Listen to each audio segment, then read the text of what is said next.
چچی مجھے بھوک لگی ہے، خدا کا واسطہ مجھے کچھ کھانے کو دے دیں۔ پارسا کی آواز میں نقاہت اتنی تھی کہ دیواریں بھی لرز اٹھتیں۔ وہ کچن کے ٹھنڈے فرش پر بیٹھی اپنے پیٹ پر ہاتھ رکھے التجا کر رہی تھی۔ بھوک کی شدت سے اس کی آنکھوں کے آگے اندھیرا چھا رہا تھا۔ سارا دن اس نے گھر کے ہر کونے کی صفائی کی تھی، قالین جھاڑے تھے، برتن مانجے تھے، مگر بدلے میں اسے روٹی کا ایک خشک ٹکڑا تک نصیب نہیں ہوا تھا۔ منحوس لڑکی، تمہاری وجہ سے میرا بیٹا مجھے چھوڑ کر چلا گیا اور تجھے کھانے کی پڑی ہے۔ رقیہ بیگم کا پارا 7ویں آسمان پر تھا۔ وہ جو پہلے ہی اپنے بیٹے کی دوری کے غم میں نڈھال تھیں، پارسا کی آواز سنتے ہی آگ بگولا ہو گئیں۔ انہوں نے پاس پڑا ہوا جھاڑن اٹھایا اور پوری قوت سے پارسا کے منہ پر دے مارا۔ آہ! پارسا کے لبوں سے ایک دبی ہوئی چیخ نکلی۔ وہ کمزوری سے نڈھال ہو کر فرش پر ڈھیر ہو گئی۔ رقیہ بیگم کا غصہ ابھی ٹھنڈا نہیں ہوا تھا۔ وہ جھکی اور پارسا کے بالوں کو مٹھی میں جکڑ لیا۔ سن لے کان کھول کر، جب تک میرا اذلان واپس نہیں آتا تجھے اس گھر میں سکھ کا سانس لینا نصیب نہیں ہوگا۔ تو نے میرے بیٹے کو مجھ سے چھینا ہے، اب میں تجھے تڑپا تڑپا کر ماروں گی۔ رقیہ بیگم اس کے بالوں سے گھسیٹتے ہوئے کچن سے باہر لاؤنج میں لے آئی اور دھکا دے کر صوفے کے پائے کے پاس گرا دیا۔ پارسا کی آنکھوں سے آنسو رواں تھے، مگر اس کی سسکیاں گلے میں ہی گھٹ کر رہ گئی تھیں۔ وہ جانتی تھی کہ اس گھر میں اس کی چیخیں سننے والا کوئی نہیں ہے۔ دادی جان اپنی دوائی کھا کر اپنے کمرے میں گہری نیند سو رہی تھی اور ملازمہ کو رقیہ بیگم نے پہلے ہی چھٹی دے دی تھی۔ پارسا نے کانپتے ہاتھوں سے اپنے شکم کو چھوا۔ وہاں ایک ننھی چاند پرورش پا رہی تھی، اذلان کی نشانی، وہ نشانی جسے شاید دنیا میں آنے سے پہلے ہی نفرت کی بھیٹ چڑھایا جا رہا تھا۔ 2 مہینے پہلے تک سب کچھ کتنا مختلف تھا، یا شاید وہ محض خوش فہمی کا شکار تھی۔ یونیورسٹی کا کشادہ لان طلبہ سے بھرا ہوا تھا۔ پارسا اپنی کتابیں سینے سے لگائے سر جھکائے کوریڈور سے گزر رہی تھی۔ وہ جانتی تھی کہ کہیں نہ کہیں سے 2 گہری سے آنکھیں اس کا تعاقب کر رہی ہیں۔ پارسا، وہ بھاری اور روبدار آواز اس کے کانوں سے ٹکرائی تو اس کے قدم وہیں جم گئے۔ اس نے دھیرے سے پلٹ کر دیکھا۔ اذلان سکندر، یونیورسٹی کا سب سے ہینڈسم مگر انتہائی مغرور نوجوان، اپنی جیبوں میں ہاتھ ڈالے اس کی طرف آ رہا تھا۔ اس کے چہرے پر ہمیشہ کی طرح ایک سخت تاثر تھا۔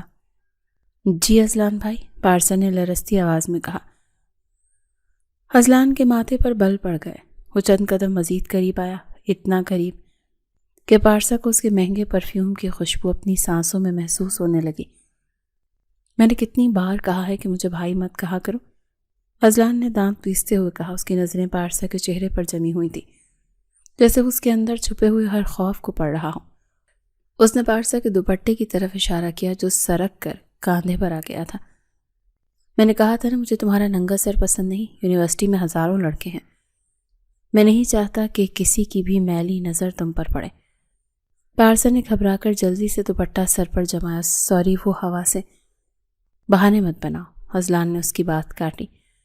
اس کی آنکھوں میں ایک عجیب سی جنونیت تھی۔ کل سے تم عبایا پہن کر آؤ گی، مجھے تمہارا یہ وجود، یہ چہرہ کسی اور کے ساتھ شیئر کرنا گوارا نہیں ہے۔ تم صرف میری ہو، سمجھی تم؟ پارسا کا دل زور سے دھڑکا۔ اذلان کی یہ ملکیت جتانے کا انداز نیا نہیں تھا۔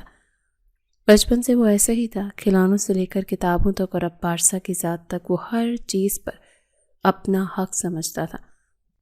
پارسا جو ہمیشہ سے دبی ہوئی اور کم گو تھی، اس کے حکم کے آگے سر جھکا دیتی تھی۔ جی، میں کل سے عبایا پہن لوں گی، اس نے فرما برداری سے کہا۔ اذلان کے چہرے کا تناؤ کچھ کم ہوا۔ گڈ، اب جاؤ کلاس میں اور دھیان رہے، اگر میں نے تمہیں اس گروپ والے لڑکے احسن کے ساتھ بات کرتے دیکھا تو اس کی ٹانگیں توڑ دوں گا۔ پارسا وہاں سے بھاگ کھڑی ہوئی۔ وہ اذلان سے ڈرتی بھی تھی اور کہیں نہ کہیں اس کے دل میں اذلان کے لیے ایک نرم گوشہ بھی تھا، مگر وہ اس کے اظہار کی ہمت نہیں رکھتی تھی۔ گھر آ کر جب اس نے رقیہ بیگم کے سامنے عبایا کا ذکر کیا تو چچی کی آنکھوں میں ایک شاطرانہ چمک ابھری۔ رقیہ بیگم جانتی تھی کہ اذلان پارسا کے لیے کچھ خاص جذبات رکھتا ہے اور یہی بات انہیں کھٹکتی تھی۔ وہ اپنی بھانجی زارا کی شادی اذلان سے کروانا چاہتی تھی تاکہ جائیداد گھر کی گھر میں ہی رہے اور ان کا تسلط برقرار رہے۔ ایک شام جب اذلان گھر پر نہیں تھا تو رقیہ بیگم پارسا کے کمرے میں آئی۔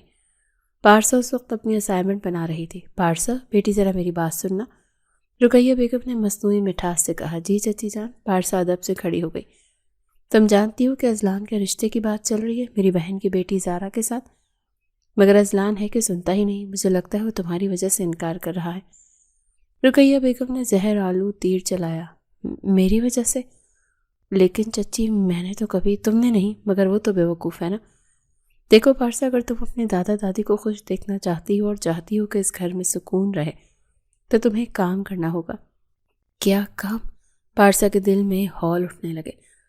تمہیں اذلان سے کہنا ہوگا کہ تم اسے پسند نہیں کرتی، تمہیں کہنا ہوگا کہ تم یونیورسٹی میں کسی اور لڑکے، کیا نام ہے اس کا، ہاں احسن، تم اسے پسند کرتی ہو۔ نہیں چچی، میں ایسا جھوٹ کیسے بول سکتی ہوں؟ اذلان یقین نہیں کریں گے اور یہ سچ نہیں ہے۔ پارسا نے انکار میں سر ہلایا تو رقیہ بیگم کا چہرہ اچانک بھیانک ہو گیا۔ انہوں نے پارسا کا بازو دبوچ لیا۔ اگر تو نے ایسا نہیں کیا تو میں تیرے مردہ ماں باپ کی وہ نشانیاں جلا دوں گی جو تو نے سنبھال کر رکھی ہیں، اور تیرے بوڑھے دادا کو ایسا صدمہ دوں گی کہ وہ سہ نہیں پائیں گے۔ فیصلہ تیرا ہے۔ پارسا رو پڑی۔ وہ اپنی ماں کی آخری نشانیوں اور دادا جان کی زندگی کو داؤ پر نہیں لگا سکتے تھے۔ اگلے ہی روز یونیورسٹی کی کینٹین میں جب اذلان اس کے پاس آ کر بیٹھا تو پارسا نے ہمت مجتمع کی۔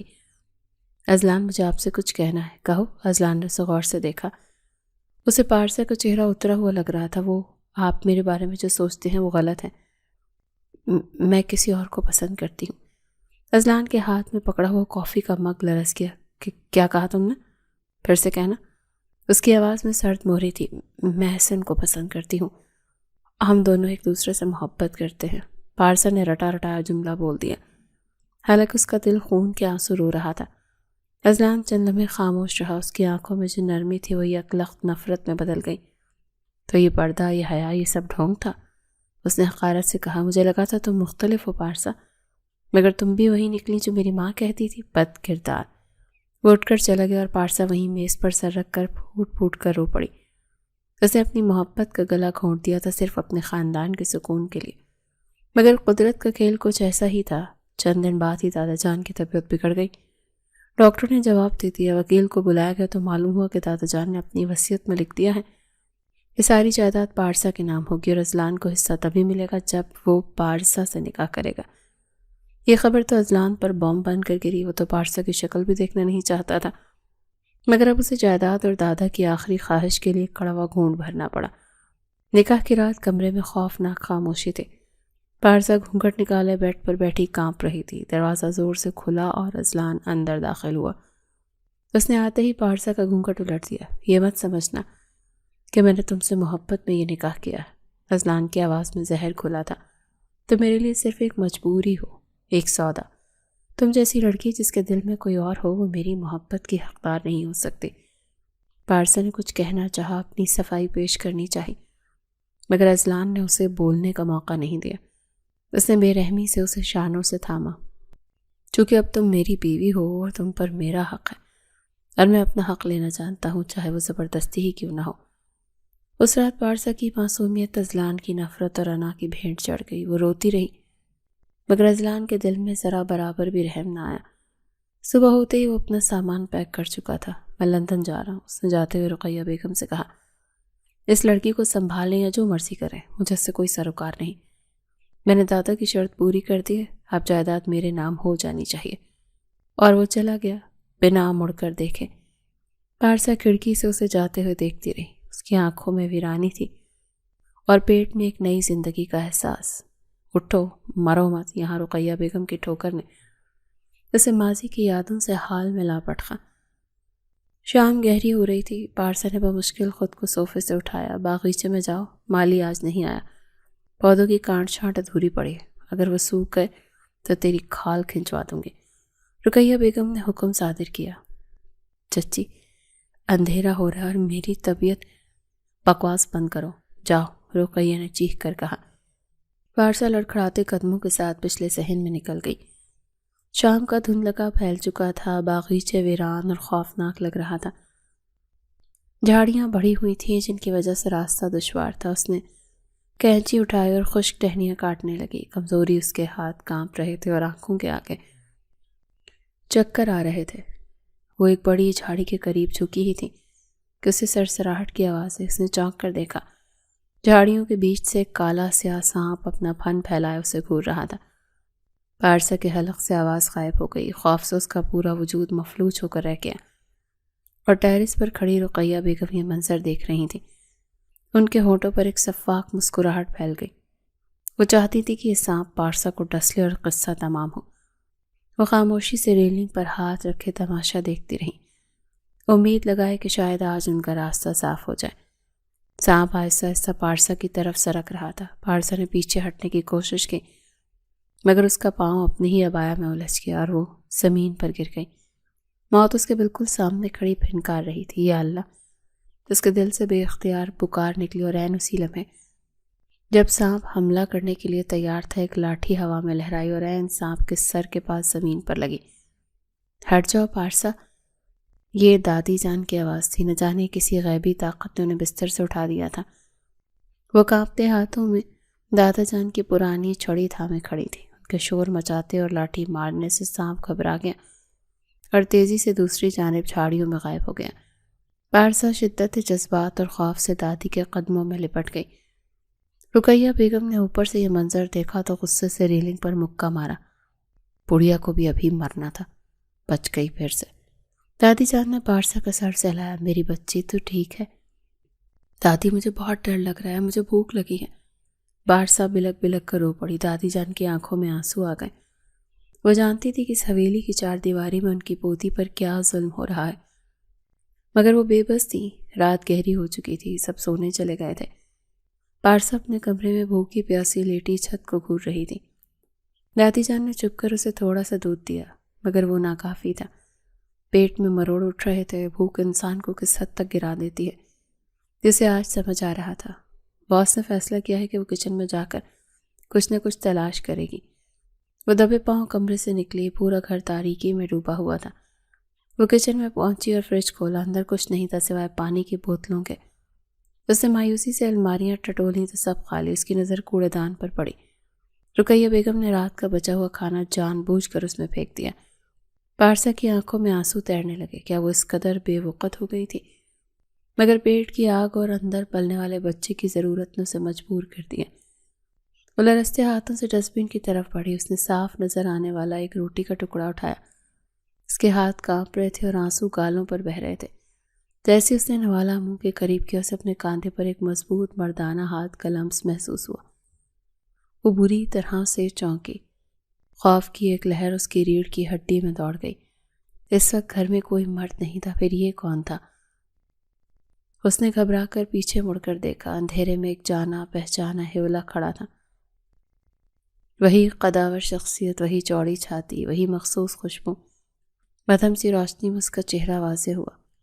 اذلان! پارسا کے لبوں سے بے اختیار نکلا۔ اذلان سکندر اس کے سامنے کھڑا تھا اور اس کی نظریں پارسا کے ہاتھ میں پکڑے اس روٹی کے ٹکڑے پر جمی تھی جس نے کوڑے دان سے اٹھایا تھا۔ اس کی آنکھوں میں حیرت، صدمہ اور غصے کا ایک طوفان امڑ رہا تھا۔ پارسا کے ہاتھ سے نوالا گر گیا۔ وہ خوف سے کانپنے لگی۔ کیا وہ اسے مارنے آیا ہے یا مزید ذلیل کرنے؟ وہ بنا کچھ سوچے سمجھے ننگے پاؤں اس کمرے کی طرف بھاگی۔ پارسا رکو! اذلان نے اسے پکارا۔ اس کی آواز میں ایک عجیب سی تڑپ تھی، مگر پارسا رکنے والی نہیں تھی۔ وہ جانتی تھی کہ اگر اس نے بات کی تو چچی اسے زندہ نہیں چھوڑیں گی۔ وہ اپنے کمرے میں گھس گئی اور دروازہ اندر سے لاک کر لیا۔ باہر اذلان دروازہ کھٹکھٹاتا رہا۔ پارسا دروازہ کھولو، مجھے بات کرنی ہے۔ تم کچرا کیوں کھا رہی تھی؟ پارسا دروازے سے ٹیک لگائے زمین پر بیٹھ گئی، اپنے گھٹنوں میں سر دیے رونے لگی۔ باہر کھڑا اذلان الجھن اور غصے کی کیفیت میں تھا، جبکہ پارسا کے لیے یہ رات کسی قیامت سے کم نہیں تھی۔ صبح کا سورج اپنی آب و تاب کے ساتھ طلوع ہو چکا تھا، مگر حویلی کے در و دیوار پر ایک عجیب سی ویرانی چھائی ہوئی تھی۔ رات کے واقعے کے بعد اذلان کی آنکھوں سے نیند کوسوں دور تھی۔ وہ ناشتے کی میز پر بیٹھا اخبار کی ورق گردانی کر رہا تھا، مگر اس کا سارا دھیان سیڑھیوں کی طرف تھا، جہاں سے کسی بھی لمحے پارسا کے آنے کی توقع تھی۔ اس کے ذہن میں بار بار وہی منظر گھوم رہا تھا کہ کسی طرح پارسا کوڑے دان سے کھانا اٹھا کر کھا رہی تھی۔ یہ بات اس کے فہم سے بالا تھی کہ اس گھر کی بہو کو ایسی نوبت کیوں پیش آئی۔ کچھ دیر بعد پارسا کچن سے نکلی۔ اس کے ہاتھوں میں چائے کی ٹرے لرز رہی تھی اور اس کا چہرہ زرد تھا اور آنکھوں کے گرد گہرے حلقے۔ اس کی بے خوابی کی گواہی دے رہے تھے۔ جیسے ہی اس کی نظر اذلان پر پڑی جو اسے ہی گھور رہا تھا، اس کے قدم ڈگمگا گئے۔ وہ جانتی تھی کہ سامنے والے صوفے پر بیٹھی رقیہ بیگم کی خونی نظریں اسی کا طواف کر رہی ہیں۔ اذلان نے اخبار میز پر پٹخا اور پارسا کو مخاطب کیا۔ پارسا، مجھے تم سے کچھ پوچھنا ہے۔ کل رات تم وہاں کیا کر رہی تھی؟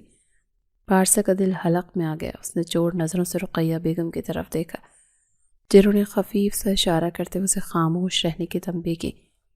پارسا نے جلدی سے نظریں جھکا لیں اور کانپتی آواز میں بولی، کچھ نہیں اذلان صاحب، مجھے بھوک نہیں تھی، بس صفائی کر رہی تھی۔ اذلان نے دانت پیسے، جھوٹ مت بولو پارسا، میں نے اپنی آنکھوں سے دیکھا ہے تم کوڑے دان سے۔ اس سے پہلے کہ اذلان بات مکمل کرتا، رقیہ بیگم تیزی سے بیچ میں بول پڑی، ارے بیٹا، تم تو جانتے ہو نا ان ملازموں کی عادتیں گندی ہوتی ہیں۔ میں نے اسے منع بھی کیا تھا کہ بچا ہوا کھانا باہر بلیوں کو ڈال دیا کرو، مگر یہ ہمیشہ صفائی کے نام پر وہیں کھڑی رہتی ہے۔ تم ناحق پریشان ہو رہے ہو۔ اذلان نے بے یقینی سے اپنی ماں کو دیکھا اور پھر پارسا کی طرف مڑا۔ پارسا، کیا یہ سچ کہہ رہی ہیں؟ پارسا کے لب سلے ہوئے تھے۔ رقیہ بیگم کی دھمکی آمیز کھانسی نے اسے سچ بولنے سے روک دیا تھا۔ اس نے بمشکل سر ہلایا اور وہاں سے بھاگ کھڑی ہوئی۔ اذلان مٹھیاں بھیج کر رہ گیا۔ اسے پارسا کا یہ رویہ شدید ناگوار گزرا تھا۔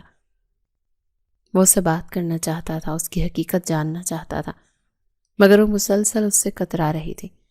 اگلے 2 دن اسی طرح سے گزر گئے۔ اذلان جب بھی پارسا سے بات کرنے کی کوشش کرتا، وہ خوفزدہ ہرنی کی طرح ادھر ادھر چپ جاتی یا راستہ بدل لیتی۔ اذلان کا صبر اب جواب دے رہا تھا۔ وہ سمجھ رہا تھا کہ پارسا شاید اس سے نفرت کرتی ہے یا پھر اس کا ضمیر اسے آنکھ ملانے نہیں دے رہا۔ دوسری طرف رقیہ بیگم موقع کی طاق میں تھی کہ کب اذلان گھر سے باہر جائے اور وہ اپنا ادھورا مشن مکمل کرے۔ تیسرے روز اذلان کسی کام کے سلسلے میں شہر گیا ہوا تھا۔ دوپہر کا وقت اور حویلی میں ہو کا عالم تھا۔ پارسا اپنے کمرے میں نڈھال پڑی تھی۔ بھوک اور کمزوری نے اسے ہڈیوں کا ڈھانچہ بنا دیا تھا۔ رقیہ بیگم نے اطمینان کا سانس لیا کہ اب کوئی رکاوٹ نہیں۔ وہ کچن میں گئی اور خاموشی سے گیس سلنڈر کا وال کھول دیا۔ گیس کی بو آہستہ آہستہ کچن میں پھیلنے لگی۔ رقیہ بیگم نے شاطرانہ انداز میں وہاں سے نکل کر اپنے کمرے کا رخ کیا اور زور سے پارسا کو آواز دی، پارسا، ذرا کچن میں جا کر میرے لیے چائے تو بنا لاؤ۔ پارسا لڑکھڑاتی اٹھی، سر چکرا رہا تھا مگر حکم عدولی کی گنجائش نہیں تھی۔ وہ دیوار کا سہارا لیتی ہوئی کچن کی طرف بڑھی۔ جیسے ہی وہ کچن کے دروازے پر پہنچی، اسے کچھ عجیب سی بو محسوس ہوئی، مگر اس کا دماغ اتنا سن تھا کہ وہ خطرے کو بھانپ نہ سکی۔ وہ ماچس کی ڈبیا اٹھانے کے لیے شیلف کی طرف بڑھی۔ اس نے ماچس کی تیلی نکالی اور اسے رگڑنے ہی والی تھی کہ اچانک پیچھے سے کسی نے اس کا ہاتھ زور سے جھٹک دیا۔ خبردار بی بی جی، آگ مت چلانا۔ یہ نسیمہ بوا تھی، گھر کی پرانی ملازمہ جو پچھلے 20 سال سے یہاں پر کام کر رہی تھی۔ وہ بھاگتی ہوئی آئیں اور جلدی سے سلنڈر کا وال بند کیا۔ پارسا ہکا بکا انہیں دیکھتی رہ گئی۔ بی بی جی، آپ کو بو نہیں آ رہی تھی؟ اگر آپ تیلی جلا دیتی تو پورا کچن اڑ جاتا، نسیمہ بوا نے خوفزدہ ہو کر کہا اور کھڑکیاں کھولنے لگی۔ شور سن کر رقیہ بیگم وہاں آن پہنچی۔ ان کا منصوبہ ناکام ہو چکا تھا۔ نسیمہ بوا کو وہاں پر دیکھ کر ان کا خون کھول اٹھا تھا۔ تم یہاں کیا کر رہی ہو نسیمہ؟ میں نے تمہیں چھٹی نہیں دی تھی؟ بیگم صاحبہ، مجھے لگا شاید کوئی کام ہو، اسی لیے چلی ہے، اور شکر ہے کہ میں آ گئی، ورنہ آج تو غضب ہو جاتا۔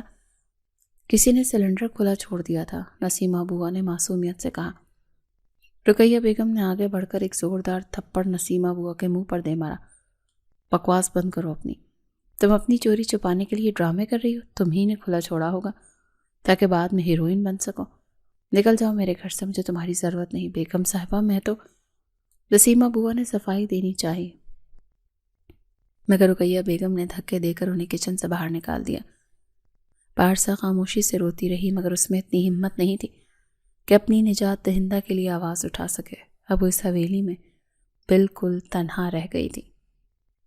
شام ہوتے ہی پارسا کی حالت غیر ہو گئی۔ وہ لاؤنج میں صفائی کر رہی تھی کہ اچانک اس کی آنکھوں کے آگے اندھیرا چھا گیا اور وہ وہیں قالین پر گر کر بے ہوش ہو گئی۔ رقیہ بیگم وہیں صوفے پر بیٹھی ٹی وی دیکھ رہی تھی۔ انہوں نے ایک نظر پارسا کی بے جان وجود پر ڈالی اور منہ پھیر لیا۔ وہ چاہتی تھی کہ یہ ایسے ہی پڑی رہے اور مر جائے۔ گھنٹوں گزر گئے، پارسا ہوش میں نہیں آئی۔ اب رقیہ بیگم کو تشویش ہونے لگی۔ اگر ازلان آ گیا اور اس نے پارسا کو اس حالت میں دیکھ لیا تو مصیبت ہو جائے گی۔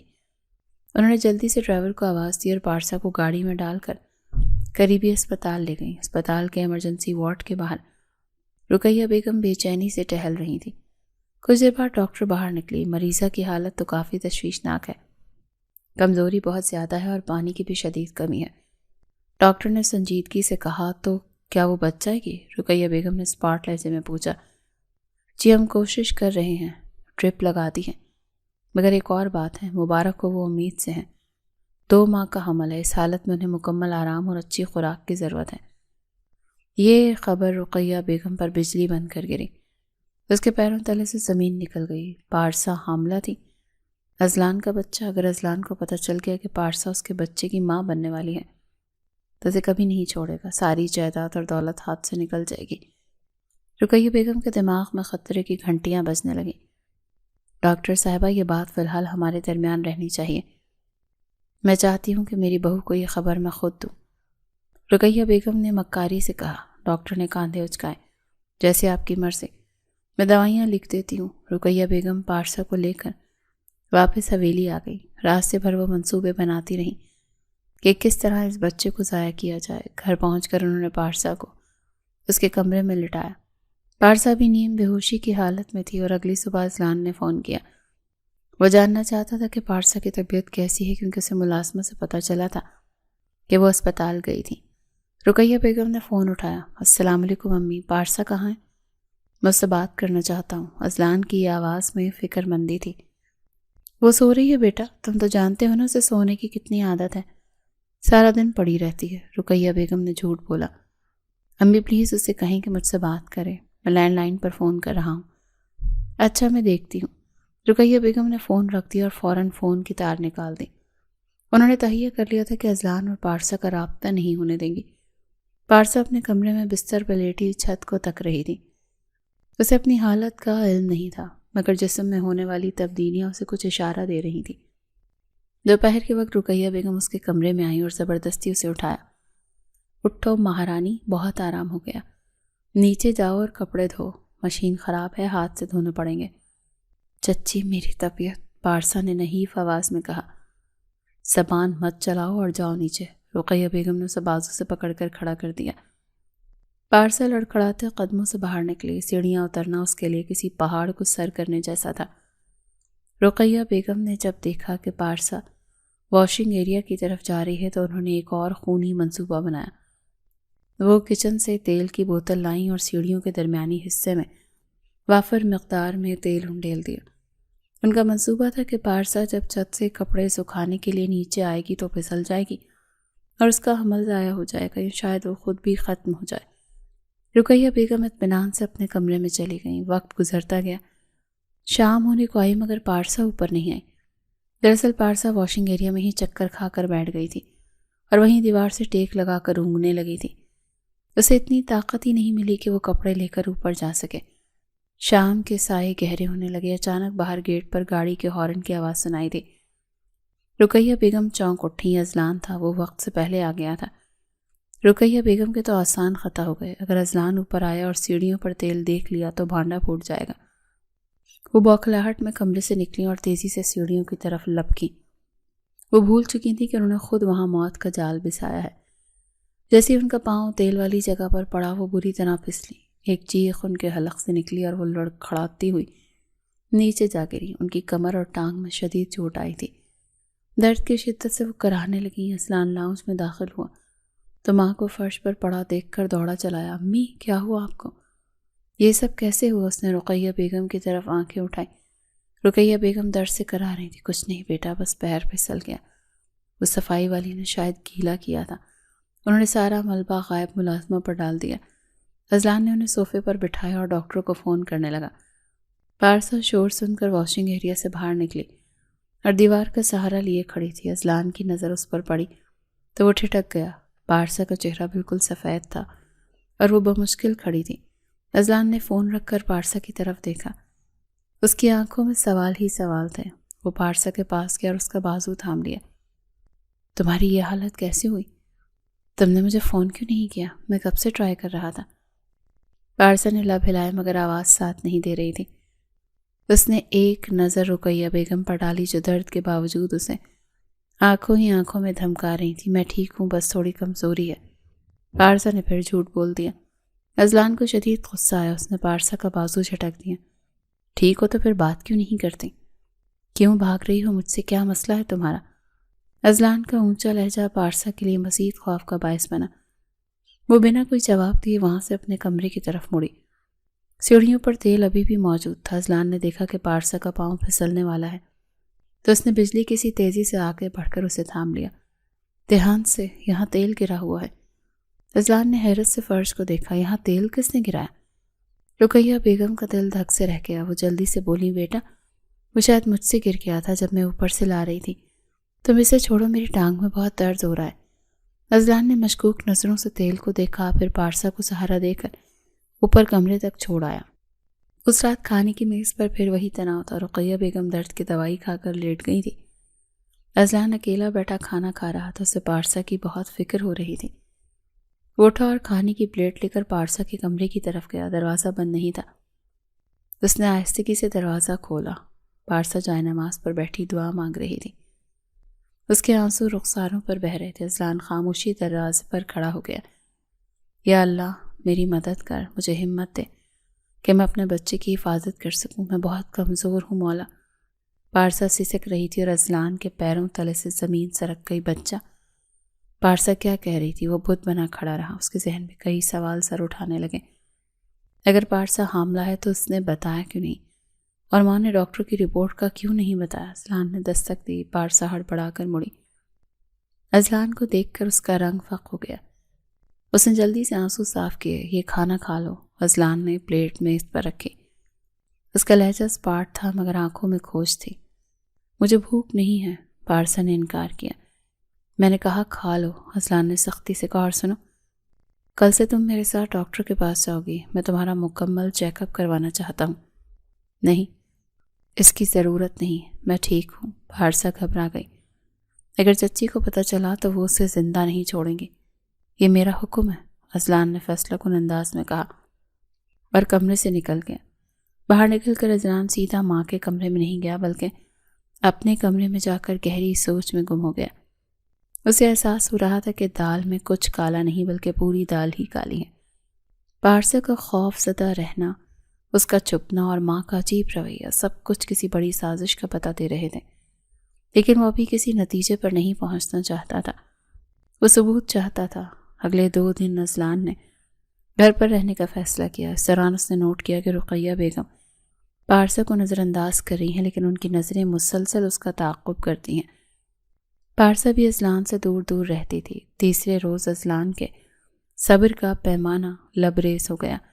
اسے پارسا سے بات کرنی تھی اور حال میں کرنی تھی. دوپہر کا وقت تھا. پارسا اسٹور روم میں کچھ سامان لینے گئی تھی. اذلان موقع غنیمت جان کر وہاں پہنچ گیا. پارسا جیسے ہی باہر نکلنے لگی اذلان سامنے کھڑا ہوا. ہٹے راستے سے. پارسا نے گھبرا کر کہا. نہیں ہٹوں گا، مجھے جواب چاہیے. تم مجھ سے کیوں بھاگ رہی ہو؟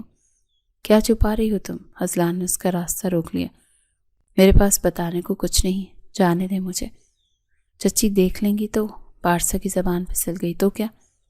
چچی کیا کر لیں گی؟ اذلان نے اس کی آنکھوں میں دیکھا. بولو پارسا، کیا وہ تمہیں ڈراتی ہیں؟ پارسا خاموش رہی. اس کی آنکھوں میں آنسو تیرنے لگے. دیکھو پارسا، میں جانتا ہوں کہ ہمارا نکاح کن حالات میں ہوا ہے، مگر اب تم میری ذمہ داری ہو. اگر کوئی تمہیں تنگ کر رہا ہے تو مجھے بتاؤ. آپ کچھ نہیں کر سکتے، آپ تو خود مجھ سے نفرت کرتے ہیں. پارسا نے شکوہ کنہ نظروں سے اسے دیکھا. نفرت؟ اذلان نے زیر لب دہرایا. شاید میں نفرت نہیں کرتا پارسا، شاید میں صرف سمجھ نہیں پایا. اس لمحے باہر سے رقیہ بیگم کی آواز آئی. پارسا، کہاں مر گئی ہوں؟ پارسا کا چہرہ خوف سے سفید ہو گیا. وہ اذلان کو دھکا دے کر وہاں سے بھاگی اور اپنے کمرے میں جا کر بند ہو گئی. اذلان وہیں کھڑا رہ گیا خالی اسٹور روم میں. اسے اب یقین ہو چلا تھا کہ پارسا کسی شدید دباؤ میں ہے. اس نے فیصلہ کر لیا کہ وہ آج رات ہی اس معاملے کی تہہ تک پہنچے گا. اسے نہیں معلوم تھا کہ آنے والی رات کیا طوفان لانے والی ہے. اگلی صبح کا سورج طلوع ہوا تو حویلی کی فضا میں ایک عجیب سا تناؤ محسوس ہو رہا تھا. ہوائیں ساکت تھیں جیسے کسی آنے والے طوفان کی پیشن گوئی کر رہی ہوں. اذلان رات بھر سو نہیں سکا تھا. اس کے کانوں میں پارسا کی وہ لرزتی ہوئی دعا گونج رہی تھی جو اس نے جائے نماز پر بیٹھ کر مانگی تھی، جس میں وہ اپنے بچے کی سلامتی مانگ رہی تھی۔ شک کی ایک باریک سی دراڑ جو اس کے ذہن میں پڑی تھی اب ایک وسیع خلیج بنتی جا رہی تھی۔ اس روز اذلان گھر سے تو آفس جانے کے بہانے نکلا تھا، مگر اس کی گاڑی کا رخ یونیورسٹی کی طرف تھا۔ اسے ایک انجانی جستجو اور بے چینی وہاں لے گئی تھی۔ وہ پارکنگ میں گاڑی کھڑی کر کے ایڈمن بلاک کی طرف جا رہا تھا۔ اس کا ہر قدم بھاری تھا اور ماتھے پر شکنیں گہری تھی۔ یونیورسٹی کا وہ ماحول جو کبھی اسے پسند تھا آج اسے اجنبی لگ رہا تھا۔ اچانک اس کی نظر کینٹین کے باہر کھڑے لڑکوں کے گروپ پر پڑی جن کے درمیان احسن کھڑا قہقہے لگا رہا تھا۔ احسن، وہی لڑکا جس کے بارے میں اس کی ماں اور خود احسن نے دعویٰ کیا تھا کہ وہ اور پارسا ایک دوسرے کو پسند کرتے ہیں۔ اذلان کا خون کھول اٹھا۔ ماضی کی وہ تمام باتیں جب پارسا نے اعتراف کیا تھا اور وہ احسن کو پسند کرتی ہے، اس کے دماغ میں ہتھوڑے کی طرح برسنے لگی۔ وہ تیز قدموں سے احسن کی طرف بڑھا۔ اس کی آنکھوں میں خون اتر آیا تھا۔ احسن جو اپنی باتوں میں مگن تھا اچانک اپنے گریبان پر ایک آہنی گرفت محسوس کر کے بوکھلا گیا۔ اذلان نے اسے کالر سے دبوچ کر ایک جھٹکے سے اپنا قریب کیا۔ مجھے سچ سچ بتاؤ احسن، تمہارا اور پارسا کا کیا تعلق ہے؟ اگر تم نے آج جھوٹ بولا تو میں تمہیں یہی سب کے سامنے جان سے مار دوں گا۔ احسن کی حالت غیر ہو گئی۔ وہ اذلان کے جنون اور طاقت سے بخوبی واقف تھا۔ اس کے چہرے سے ہنسی غائب ہو گئی اور رنگت سرد پڑ گئی۔ اس نے گردن گھما کر دیکھا۔ آس پاس کے تمام طلبہ رک کر یہ منظر دیکھ رہے تھے۔ اذلان بھائی کیا کہہ رہے ہیں؟ چھوڑیں مجھے، لوگ دیکھ رہے ہیں۔ احسن نے اپنی گرفت چھڑوانے کی کوشش کی، مگر اذلان کی پکڑ مزید سخت ہو گئی۔ لوگوں کی پرواہ مت کرو، اپنی جان کی فکر کرو۔ بولو، کیا پارسا تم سے محبت کرتی تھی؟ اذلان نے دھاڑ کر پوچھا تو احسن تھر تھر کانپنے لگا۔ اس نے اذلان کی آنکھوں میں وہ وحشت دیکھی جو پہلے کبھی نہیں دیکھی تھی۔ اذلان بھائی چھوڑیں مجھے، میں بتاتا ہوں، قسم سے میں سب سچ بتاؤں گا۔ میرا اور پارسا کا کوئی تعلق نہیں، وہ تو مجھے ٹھیک سے جانتی بھی نہیں۔ اذلان کی گرفت ذرا ڈھیلی پڑی، مگر اس کا غصہ کم نہیں ہوا۔ کیا بکواس کر رہے ہو تم نے خود کہا تھا کہ تم دونوں ریلیشن میں ہو۔ پارسا نے خود مجھ سے کہا تھا۔ احسن نے شرمندگی سے سر جھکا لیا۔ میں نے جھوٹ بولا تھا اذلان بھائی، مجھے پارسا پسند تھی، وہ بہت خوبصورت اور الگ تھی۔ میں نے سوچا تھا کہ اگر میں یہ افواہ پھیلا دوں گا کہ ہم دونوں ایک دوسرے کو چاہتے ہیں تو شاید اس طرح اس کی بدنامی کے ڈر سے آپ لوگ اس کا رشتہ جلد از جلد میرے لیے منظور کر دیں گے۔ مجھے لگا تھا کہ خاندانی عزت بچانے کے لیے آپ کی فیملی اس کی شادی مجھ سے کر دے گی۔ یہ میری ایک طرفہ گھٹیا اور کمینی چال تھی۔ پارسا تو بالکل پاک دامن ہے، اس نے تو کبھی آنکھ اٹھا کر مجھے دیکھا بھی نہیں تھا۔ وہ تو آپ کے ڈر سے نظریں بھی نہیں اٹھاتی تھی۔ اذلان کو لگا جیسے کسی نے اس کے سر پر پوری قوت سے ہتھوڑا دے مارا ہو۔ زمین اس کے پیروں تلے سے سرک گئی، اس کے کانوں میں سائیں سائیں ہونے لگی۔ وہ لڑکھڑاتے ہوئے 2 قدم پیچھے ہٹا اور احسن کا گریبان چھوڑ دیا۔ اس کی ماں نے اسے بتایا تھا کہ پارسا کے لچھن ٹھیک نہیں ہیں، وہ یونیورسٹی میں لڑکوں کے ساتھ گھومتی ہے، وہ بد کردار ہے، اور آج یہ لڑکا جو سارے فساد کی جڑ تھا قسم کھا کر کہہ رہا تھا کہ پارسا بے قصور ہے۔ اس کا مطلب تھا کہ اس کی ماں نے اس سے جھوٹ بولا تھا۔ انہوں نے ایک معصوم یتیم لڑکی پر کیچڑ اچھالا تھا۔ انہوں نے اپنی ہی بیٹی کی زندگی برباد کی اور ایک بے گناہ لڑکی کی زندگی اجیرن کر دی۔ اذلان وہاں سے کیسے نکلا اسے یاد نہیں۔ وہ کسی نشے میں دھت شخص کی طرح چلتا ہوا اپنی گاڑی تک پہنچا۔ شام کو جب وہ گھر پہنچا تو اس کا ارادہ اٹل تھا۔ اس کا دل پشیمانی کی آگ میں جل رہا تھا۔ اسے آج ہر حال میں پارسا سے بات کرنی تھی، اس کے قدموں میں گر کر معافی مانگنی تھی اور اپنی ماں سے جواب طلبی کرنی تھی۔ وہ گاڑی پورچ میں روک کر سیدھا اندر بھاگا۔ حویلی میں پراسرار خاموشی تھی۔ وہ سیدھا پارسا کے کمرے کی طرف گیا، مگر کمرہ خالی تھا، بستر پر شکنیں نہیں تھی، مطلب وہ یہاں نہیں تھی۔ اس نے ادھر ادھر دیکھا۔ پارسا، اس نے آواز دی، مگر کوئی جواب نہیں آیا۔ پورا گھر خاموش تھا۔ وہ نیچے آیا اور کچن کی طرف گیا، وہاں بھی کوئی نہیں تھا۔ اس کا دل کسی انجانے خوف سے دھڑکنے لگا۔ رقیہ بیگم اپنے کمرے میں ٹی وی دیکھ رہی تھی۔ اذلان ان کے پاس نہیں گیا، بلکہ پہلے پارسا کو ڈھونڈنا چاہا تھا۔ اچانک اس کی نظر عقبی صحن میں بنے پرانے سٹور روم کی طرف گئی، جس کی ٹوٹی ہوئی کھڑکی سے مدھم سی روشنی آ رہی تھی۔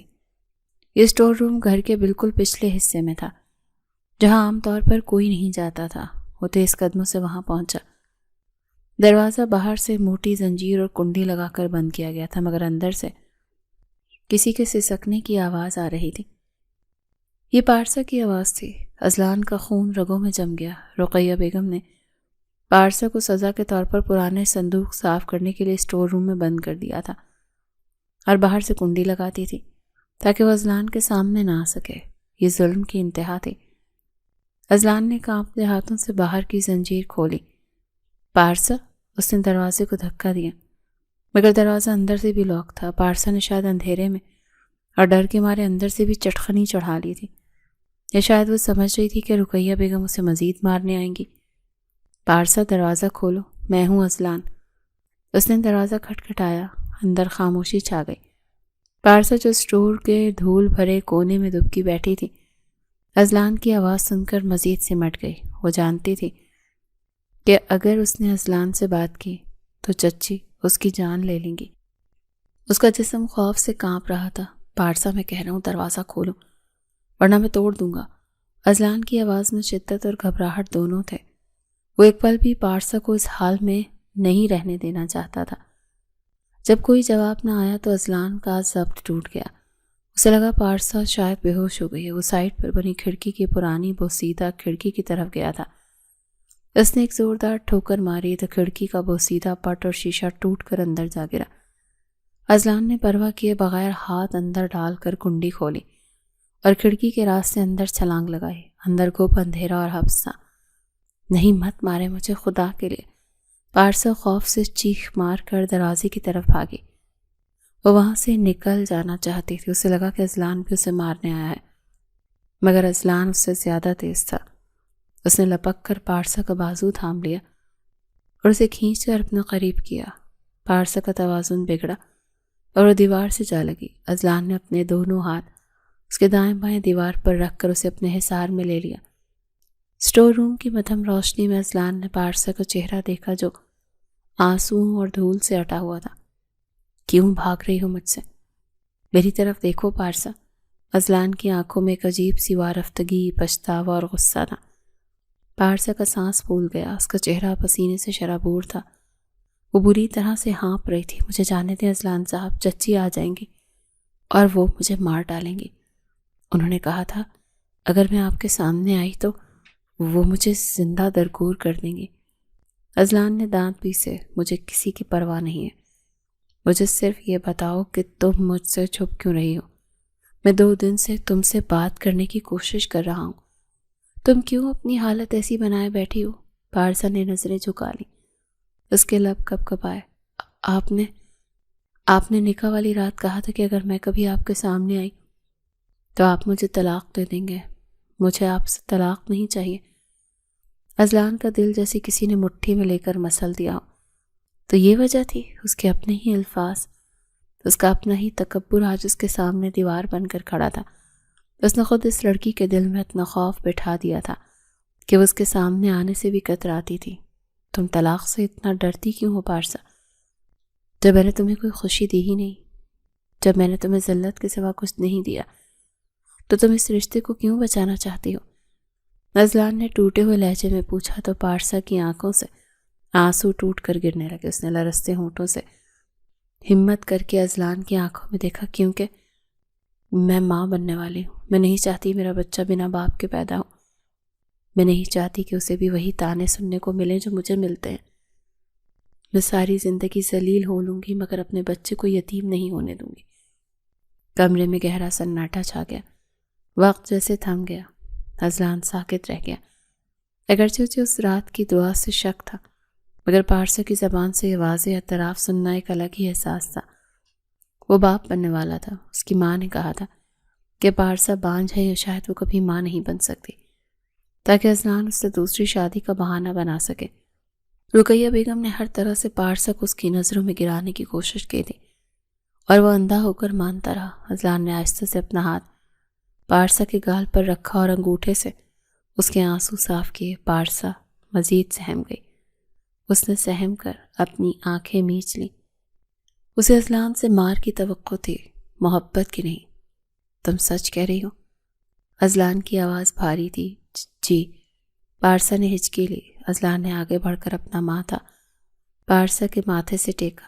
اس کی آنکھوں سے بھی ایک آنسو نکل کر پارسا کے گال پر گرا۔ مجھے معاف کر دو پارسا، میں بہت بڑا گنہگار ہوں۔ میں نے اپنی ماں کی باتوں میں آ کر تم پر شک کیا۔ میں نے تمہاری پاکیزگی کو نہیں پہچانا۔ آج احسن نے مجھے یونیورسٹی میں سب کچھ سچ سچ بتا دیا ہے۔ تمہارا کوئی قصور نہیں تھا، وہ میری غلط فہمی تھی اور میری ماں کی سازش۔ میں شرمندہ ہوں پارسا۔ پارسا کو تو اپنے کانوں پر یقین نہیں آ رہا تھا۔ کیا اذلان واقعی اس سے معافی مانگ رہا تھا؟ وہ اذلان جو کبھی اس کی طرف دیکھنا بھی گوارا نہیں کرتا تھا۔ پارسا نے دھیرے سے آنکھیں کھولیں۔ آج کے بعد تمہیں کسی سے ڈرنے کی ضرورت نہیں ہے، نہ میری ماں سے اور نہ ہی مجھ سے۔ تم میری بیوی ہو اور میرا ہونے والا بچہ تمہارے وجود میں ہے۔ اب تم اس اسٹور روم میں، گیسٹ روم میں یا ملازموں کی طرح نہیں رہو گی۔ تمہاری جگہ یہاں نہیں ہے۔ اذلان نے اس کا ہاتھ تھاما اور اسے اسٹور روم سے باہر لے آیا۔ پارسا اس کے پیچھے پیچھے چل رہی تھی جیسے کسی خواب میں ہو۔ اذلان اسے سیدھا سیڑھیاں چڑھا کر اپنے کمرے کی طرف لے گیا۔ رقیہ بیگم اپنے کمرے میں گہری نیند سو رہی تھی، اسی لیے انہیں اس طوفان کی خبر نہ ہو سکی جو ان کی زندگی میں آنے والا تھا۔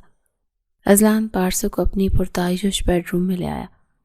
یہ کمرہ کشادہ اور ہوادار تھا۔ پارسا یہاں آتے ہوئے جھجک رہی تھی۔ اس نے کبھی سوچا بھی نہیں تھا کہ اسے اس کمرے میں قدم رکھنے کی اجازت ملے گی۔ یہ تمہارا کمرہ ہے پارسا، آج سے تم یہیں رہو گی میرے ساتھ۔ اذلان نے اسے نرمی سے بیڈ پر بٹھایا۔ دیکھو تمہاری حالت کتنی خراب ہو گئی ہے، رنگت پیلی پڑ گئی ہے۔ تم نے کھانا کھایا ہے؟ پارسا نے نفی میں سر ہلایا۔ نہیں، صبح سے کچھ نہیں ملا۔ تو اذلان کے دل میں ایک ٹیس اٹھی۔ اس نے فوراً انٹرکام پر کچن سٹاف کو کال کی، مگر رات زیادہ ہونے کی وجہ سے کوئی نہیں تھا۔ تم بیٹھو، میں ابھی آیا۔ وہ خود کچن میں گیا اور پارسا کے لیے دودھ گرم کیا اور جلدی جلدی سینڈوچز بنائے۔ وہ زندگی میں پہلی بار کچن میں کوئی کام کر رہا تھا۔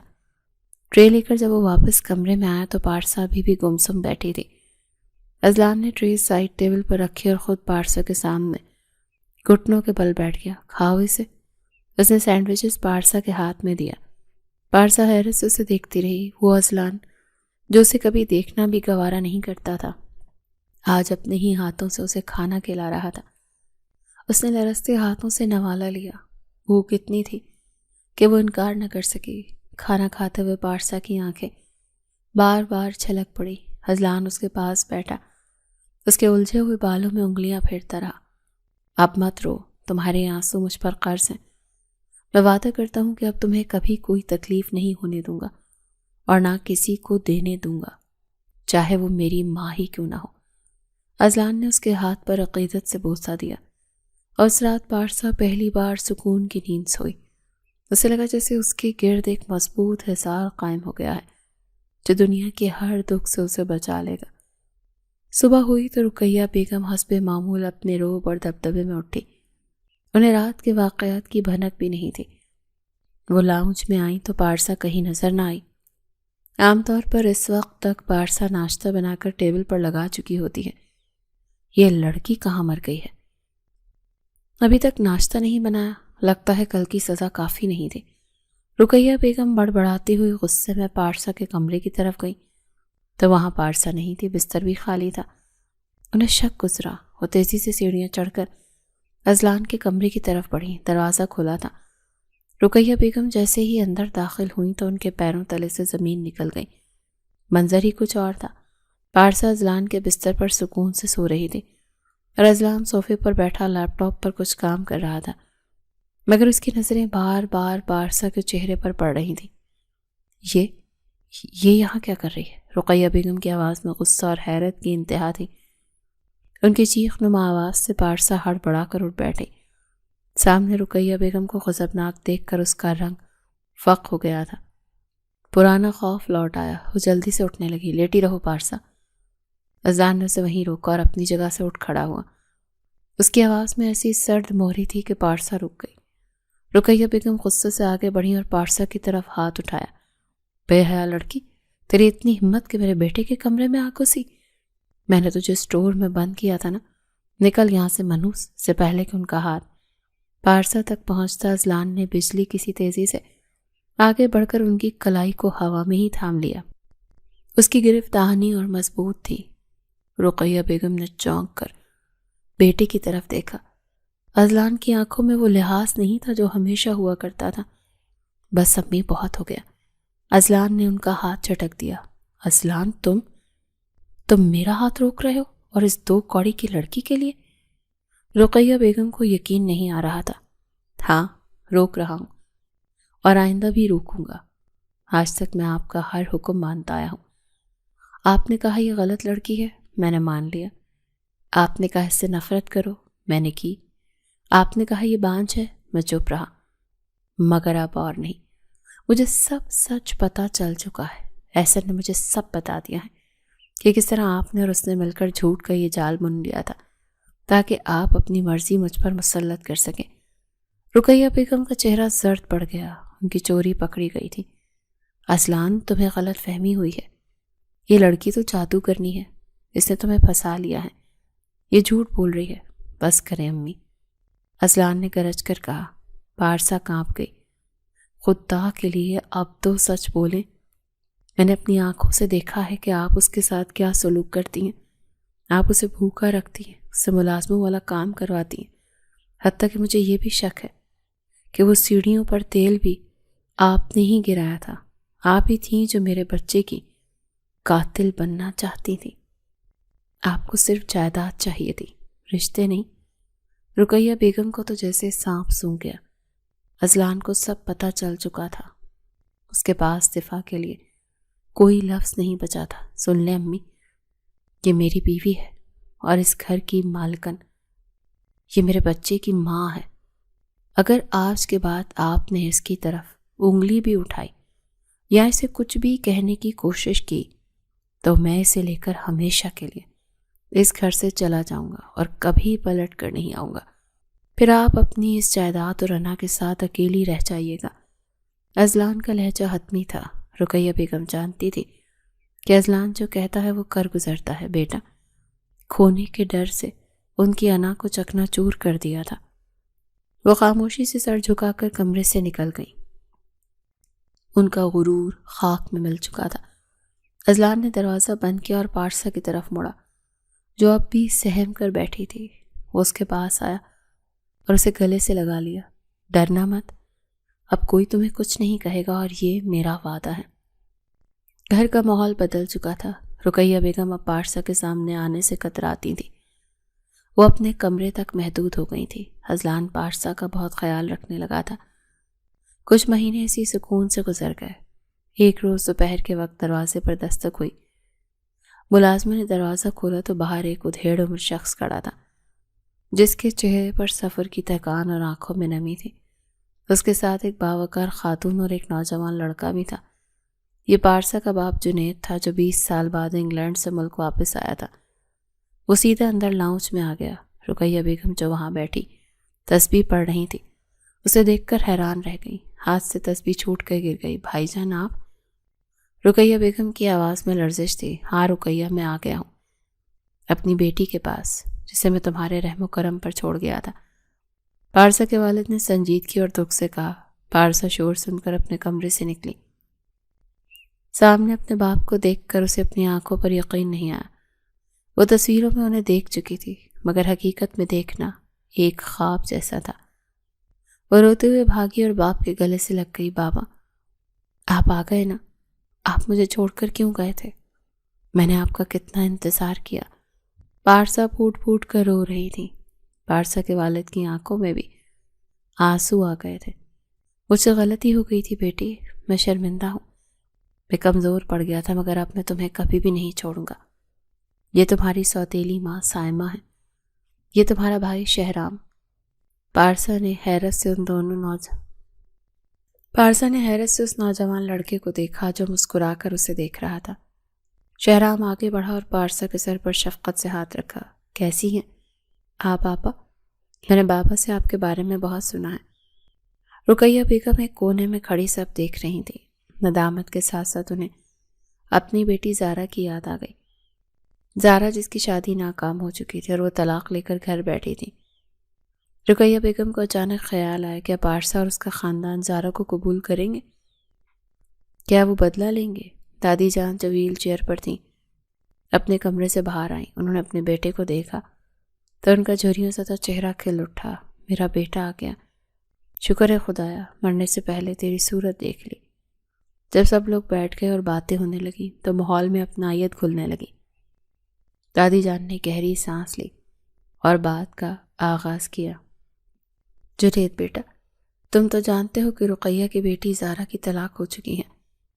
وہ بچی بہت دکھی ہے۔ میں چاہتی ہوں کہ تم اپنے بیٹے شہرام کا رشتہ زارا سے کر دو۔ اس طرح رشتوں کی دراڑیں بھی بھر جائیں گی اور گھر کا ماحول بھی خوشگوار ہو جائے گا۔ ہم پرانی رنجشیں مٹا دیں گے۔ کمرے میں خاموشی چھا گئی۔ رقیہ بیگم سانس روکے پارسا کے والد کا جواب سننے کی منتظر تھی۔ انہیں ڈر تھا کہ ان کے کیے گئے ظلموں کی وجہ سے شاید وہ انکار کر دیں گے۔ پارسا کے والد نے اپنی بیوی سائمہ کی طرف دیکھا تو ان کی بیوی نے مسکرا کر اس بات میں سر ہلایا اور شہرام کی طرف دیکھا۔ شہرام نے بھی دادی کی بات کا مان رکھتے ہوئے سر جھکا دیا۔ اگر آپ کا حکم ہے اماں جان تو ہمیں کوئی اعتراض نہیں۔ شہرام بھی راضی ہے۔ ہم پرانی باتوں کو بھول کر نئی شروعات کریں گے۔ ہم جوڑنے آئے ہیں، توڑنے نہیں۔ رقیہ بیگم کی آنکھوں سے آنسو جاری ہو گئے۔ انہیں یقین ہی نہیں آ رہا تھا کہ جس لڑکی اور جس خاندان پر انہوں نے اتنا ظلم کیا، انہیں حقیر سمجھا، آج وہی ان کی بیٹی کا سہارا بن رہے ہیں۔ ان کے دل کا میل دھل گیا۔ وہ اپنی جگہ سے اٹھی اور پارسا کے پاس جا کر اس کے ہاتھ چوم لیے۔ مجھے معاف کر دو پارسا، میں بہت بری ہوں۔ میں نے تم پر بہت ظلم کیے۔ میں نے تمہیں ماں کی ممتا کے لیے ترسایا، مگر آج تمہارے ہی اپنوں نے میری بیٹی کی لاج رکھ لی۔ پارسا نے مسکرا کر انہیں گلے لگا لیا۔ چچی جان، آپ میری ماں جیسی ہیں۔ میں نے آپ کو معاف کیا، جو ہوا وہ اللہ کی مرضی تھی۔ حویلی جو کبھی نفرت اور سازشوں کا گڑھ تھی، اب وہاں محبت اور قہقہوں کی گونج تھی۔ اذلان نے پارسا کا ہاتھ تھاما اور اسے پیار سے دیکھا۔ ان کی محبت تمام آزمائشوں سے گزر کر کندن بن چکی تھی۔